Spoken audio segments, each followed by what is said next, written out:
규제는 다 했으니까 그 당시에 나타났던 규제와 그 당시에 일어났던 현상들이 맞물리면서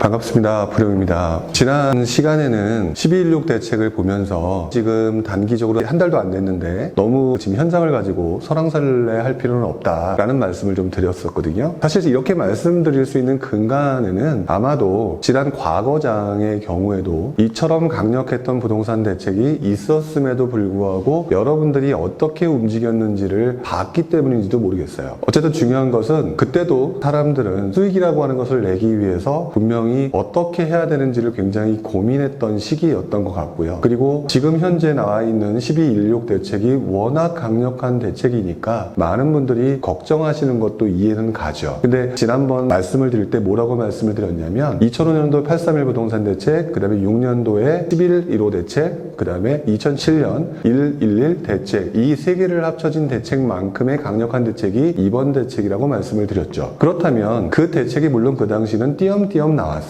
그 대책이 나왔을 때 여러분들이 어떻게 행동하면서 움직이기 시작했는지를 한번 생각해 볼 필요가 있을 것 같아요. 그때 2005년도에 831 부동산 대책이 딱 나왔을 때도 상당히 많은 사람들이 충격을 먹었었습니다. 예전에 말씀드렸던 것처럼 종부세도 처음 들어보는 강화 얘기, 종부세가 얼마나 나올지도 모르는 불안감, 뭐 이런 것 때문에 사람들이 굉장히 많이 걱정을 했었던 게 사실이었는데요. 문제는 그때도 지금 현재 여러분들이 이 자리에 앉아서 수업을 들으시는 것처럼, 그 다음에 부동산 투자를 또 어디를 하면 되나 궁금해 하시는 것처럼 그때 계신 분들도 마찬가지였던 것 같아요. 그러다 보니까 그렇게 강력한 대책이 나왔음에도 불구하고 사람들은 혹시 기회가 없는지에 대해서 관심이 되게 많았었습니다. 그래서 당시 같은 경우는 831 부동산 대책이 나오기 전에도 2003년 12.9 대책은 거의 1년 정도의 조정기가 왔었거든요. 그랬는데 2005년도 831 대책이 딱 나왔을 때는 조정장이 약 한 3개월 정도밖에 가지가 않았었어요. 물론 지금 장이 좀 더 센 대책이 나와서 조금 더 간다 안 간다 뭐 이렇게 판단할 수 있는 문제인데, 제가 말씀드릴 수 있는 요지는 그때도 사람들이 어떤 식으로 행동을 하려고 했느냐, 이런 부분에 대해서 좀 더 깊게 보시는 게 맞지 않을까라고 의미로 말씀을 드리는 겁니다. 2005년도 831 부동산 대책이 딱 나오고 난 다음에 강남이 주춤을 했었는데 그 시기에 전혀 예상치 않았던 변수가 하나가 나타나기 시작합니다. 그게 뭐냐면 판교가 분양을 했었어요. 그 당시도 그랬고 요즘에도 그랬지만 그 당시 판교 분양가가 굉장히 높게 책정이 됩니다. 제가 여기서 높게 책정이 됐다는 말은 바로 판교 옆에 있는 분당의 분양가를 기준으로 해서 유사한 분양가를 책정을 했던 것이죠. 하지만 그때 있는 사람들, 부동산 투자를 하지 않고 또는 구입을 하지 않고 기다렸던 사람들의 입장에서 보면은 옆에 있는 분당보다 훨씬 더 싸게 분양하기를 바라는 심리가 강했었어요. 그건 지금도 마찬가지실 거예요. 로또 분양들 많이 기대하고 계시잖아요. 그랬었는데 판교 분양가가 이렇게 높게 또는 유사하게 나와버리니까 어떤 생각을 하기 시작했느냐, 판교 분양이 이렇게 동일하게 분양했다는 얘기는 이게 새 아파트니까 나중에 판교 아파트가 더 올라가는 거 아닌가? 라는 생각을 하기 시작했던 거죠. 결국에는 어떤 상황이 됐느냐, 판교 아파트에 대해서 그냥 단순하게 고분양가다가 중요한 게 아니라 정부가 가격을 떨어뜨릴 생각이 없는 거 아닌가? 라는 생각으로 조금 파급되는 현상도 나타나기 시작했었어요. 그래서 판교에 정말 많은 사람들이 지원을 했는데 워낙 많은 사람들이 지원하니까 당첨 가능성이 없었죠. 결국에는 판교에 낙첨자들이 많이 늘립니다. 근데 판교에 낙첨했던 사람들이 그냥 그대로 포기하느냐? 아니었던 거죠. 정신을 차려보니까 투자는 해야 될 것 같은데 판교가 나는 이제 낙첨이 됐고 그렇다면은 내가 뭔가 다른 거라도 잡아야 되는 거 아닌가? 라는 생각을 가지면서 그때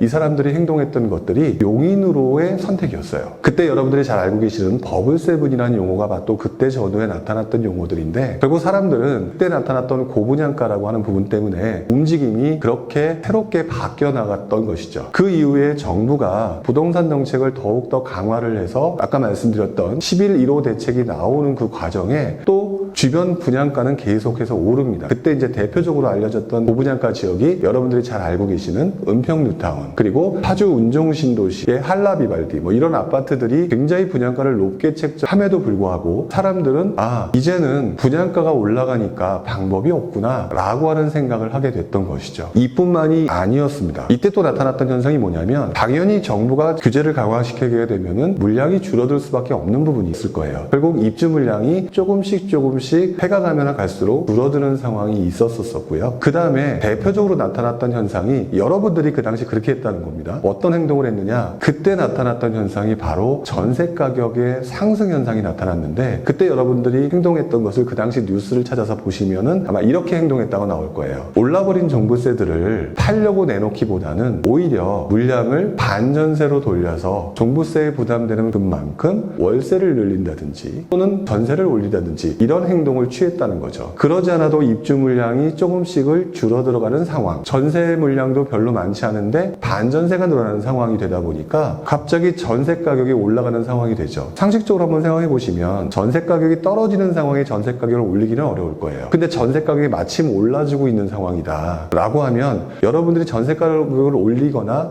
반전세를 만들기는 되게 쉬웠을 거예요. 그때도 바로 그러한 현상들이 나타났던 거죠. 자, 그러자 지금 저는 그때 나타났던 현상들을 차근차근 하나씩 설명을 하고 있습니다. 그러면 지금 제가 말씀드린 게 무슨 말이 있었냐? 계속해서 분양가는 오르고 있었다. 그리고 게다가 전세 가격이 계속 오르더라. 자, 만약 그렇다라고 한다면 투자자들이 아닌 그동안 계속해서 기다렸던 사람들, 실수요자들은 느낌이 어땠을까요? 당시 사람들은 굉장히 충격을 받습니다. 그래서 가만히 기다리고 있었더니 아파트 분양가는 계속 오르고요. 근데 지금 잘 생각해보면 최근에도 수도권의 분양가는 계속 오르고 있죠. 분양가는 계속 오르고 있는데 전세 가격마저도 오르고 있다. 판교를 기다렸는데 판교 같은 로또 분양도 이제는 불가능한 상황이 돼버렸어요. 그런 상황에서 이분들이 움직일 수 있는 방법, 자신을 방어할 수 있는 방법이 무슨 방법이었느냐? 기축 아파트를 사는 거였던 것 같아요. 결국에는 이때 또다시 급등장이 나오는데 그게 바로 2006년 하반기에 급등장이 나옵니다. 그 이유는 지금 말씀드렸던 것처럼 분양가는 계속 오르고 내가 당첨될 가능성이 별로 없다라는 사실, 그리고 그나마 그 정도로는 괜찮겠는데 전세 가격까지 올라가 버리니까 이제는 더 이상 버틸 수 없는 상황이 돼버렸죠. 결국 그로 인해서 시장은 걷잡을 수 없는 상승장으로 접어들게 되고요. 그로 인해서 2006년 하반기 때 여러분들이 그동안 보시지 못했다거나 또는 기억도 못하시는 분들도 많겠지만 그 이전까지 보지 못했던 서울과 수도권의 급등장이 나오게 됩니다. 결국 그때 나왔던 게 정부의 분양가 상한제 실시예요. 그리고 그게 111 대책이라고 말씀을 드리는 거고요. 결국 그 대책이 나온 이후로 시장은 급등장은 확실히 가라앉습니다. 이때부터 아주 또 재밌는 현상이 나타나기 시작해요. 아까 지금 제가 말씀을 드릴 때 종부세 부과하고 양도세 강화를 했다라고 하는 부분이 831 대책이라고 얘기를 했고요. 그 다음에 DTI 규제라고 하는 부분도 강화시켰다고 했고요. 분양가 상한제 실시했다고 했는데 이 시점 전후로 해가지고 투기지역, 투기과열지구를 제외한 나머지 지역도 DTI 규제를 40% 이내로 합니다. 그렇게 됐다는 얘기는 금융적으로 대출을 받아서 집을 살 수 있는 상황이 없잖아요. 그렇다면은 당연히 그동안 올랐던 강세장이 춤하고 가라앉는 거는 맞았는데, 문제는 아까 말씀드렸던 전세 가격 상승, 입주 물량 부족에는 전세 가격 상승이라고 하는 부분을 해결할 방법은 아직 없었다라는 사실이에요. 왜냐면은 그때도 신도시, 뭐 예를 들어서 요즘 우리가 알고 있는 미래 신도시, 검단 신도시, 그런 부분을 계속 발표를 했지만 그 즉시 입주를 할 수 있는 것들이 아니기 때문에 그 물량들은 한참 이후의 물량들이었거든요. 그 상황에서는 계속 전세 가격은 오를 수밖에 없는 상황이었죠. 투자 수요들은 막았는지 몰라도 이때부터 전세 가격 상승이 시장의 분위기를 바꿉니다. 그래서 이때 나타났던 현상들이 그동안 엄청 올랐던, 규제는 다 했으니까 강남이라든지 그 밖에 재건축이라든지 굉장히 많이 올랐던 이 상승장들이 자연스럽게 주춤하는 반면에 오히려 그동안 오르지 않았던 아파트들이 함께 상승하는 장이 나타나기 시작했던 거죠. 결국 그 상승장으로 인해서 나타났던 현상을 뭐라고 얘기하느냐, 우리들이 과거에 노도강이라고 불렀던 노원, 강북, 도봉 이쪽 지역에 그동안 오르지 않았던 아파트들의 급등장이 나타났던 것이죠. 그리고 난 다음에 그 현상은 수도권 전체까지 퍼집니다. 그때 나타났던 대표적인 상승했던 지역들이 인천이라든지 그 밖에 의정부라든지 그동안 오르지 않았던 지역의 아파트들이 상승했고요. 그 다음에 돈줄을 지어놓으니까 그 이전까지는, 요즘은 서울이었잖아요. 똘똘한 한채가 그때는 중대형 아파트였다는 거죠. 그랬는데 돈줄을 막아놓고 나니까 사람들이 전세 가격 상승하고 투자 금액은 적고 실수요자도 집은 사야 되는데 돈은 없고 하다 보니까 이분들의 수요가 어디로 몰렸느냐, 중소형으로 몰리게 됩니다. 어떠신가요? 지금까지 그동안 보셨던 2005년부터 그 이후 2007년, 8년까지 모습을 잘 살펴보게 되면은 자연스럽게 어떤 아파트가 올랐다가 중요한 게 아니라 그 당시에 나타났던 규제와 그 당시에 일어났던 현상들이 맞물리면서 투자자들과 실수요자들이 그것에 따라서 같이 움직였다는 것이죠. 결국 정부가 목적을 목적하고자 했던 부분은 투자자들의 투자 수요를 죽이려고 하는 그런 부분에 노력을 했었지만 가장 근본적인 입주 물량, 공급 물량 부분에 대해서 노력은 했지만 제대로 정리가 안 됨으로 인해서 그 뒤에 있는 시장의 흐름은 예전에 강남 재건축이라고 하는 중대형 아파트라고 하는 기존 패러다임이 갑자기 강북, 수도권, 중소형이라고 하는 기존과는 전혀 다른 패러다임으로 바뀌면서 시장의 움직임이 나타났다는 것이죠. 결국 그래서 과거장으로 유추해 봤을 때에는 이번 대책 자체가 매우 강함에도 불구하고 제가 볼 때는 이번 대책으로 인해서 사람들이 그리고 앞으로 나오는 상황들로 인해서 어떤 식으로 올라갈지를 살펴볼 필요가 있다. 그 중에 대표적인 게 지난장에서도 나타났던 입주 물량의 감소, 그 다음에 전세 가격의 상승 부분이 앞으로 시장을 어떻게 움직일지 라고 하는 부분을 한꺼번에 생각해 볼 필요가 있다라고 하는 부분을 이번에 여러분들이 기억을 하셔야 될 것 같습니다. 어쨌든 그렇다라고 한다면 지난장에 이랬던 모습과 그 다음에 이번 12.16 대책에 나타났던 이 모습들을 합쳐서 앞으로는 어떤 가능성이 있는지를 다음 시간에는 한 번쯤 확인해 볼 필요가 있겠죠. 다음 시간에는 바로 이 얘기를 한번 해보도록 하겠습니다. 오늘은 여기까지 하겠습니다.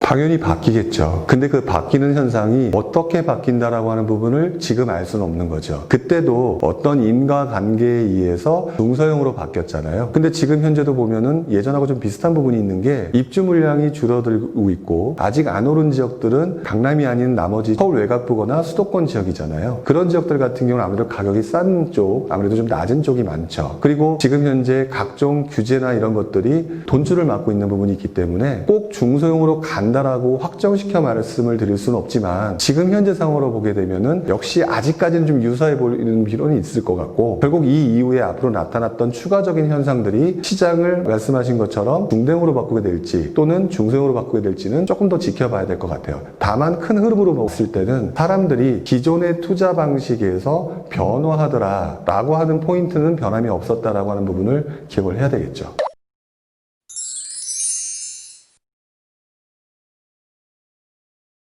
그러니까 뭐가 있을지라고 하는 부분을 지금 현재 확실하게 알 수가 없는 게 사실 이번에 나오는 우리 12.16 대책이라든지 지난번에 9.13 대책이라든지 이런 부분이 옛날 대책을 기반으로 현재 상황에 맞춰서 좀 더 디테일하게 바꾸고 있는 중이거든요. 그러니까 그렇기 때문에 사실 이번 대책, 그 다음에 지난 9.13 대책들이 예전 대책보다 더 디테일하고 굉장히 강력한 대책이에요. 문제는 제가 볼 때는 무슨 대책이 나오는지가 중요한 게 아니에요. 왜냐면은 어차피 나올 대책은 다 나왔어요. 큰 대책으로. 그나마 예측할 수 있는 거는 간단하게 표현하자면 그런 거죠. 규제 지역이 전국적으로 다 묶일 거다. 이런 식의 방향성은 다 알 수 있겠죠. 문제는 그래서 어떻게 바뀔지에 대한 걸 맞출 방법은 어느 누구도 없어요. 다만 한 가지 여기서 기억하셔야 될 것은 규제는 계속해서 점점 강화될 것이고 그 규제 가운데에서 그 시점에 맞는 새로운 그 구멍들을 정부는 계속해서 메꿔 갈 것이다. 그렇다라고 한다면 투자자는 그 상황이 딱 닥쳤을 때 어떤 식으로 행동할지에 대한 고민을 하셔야 되는 게 맞는 거지 대책이 뭐가 나오는지가 중요한 거는 사실 아니죠. 중요한 거는 아마 이번 장에 침체장이 오는 그 순간까지는 아마 서울 수도권 같은 경우는 대표적으로 다 묶일 거라고 저는 봐요.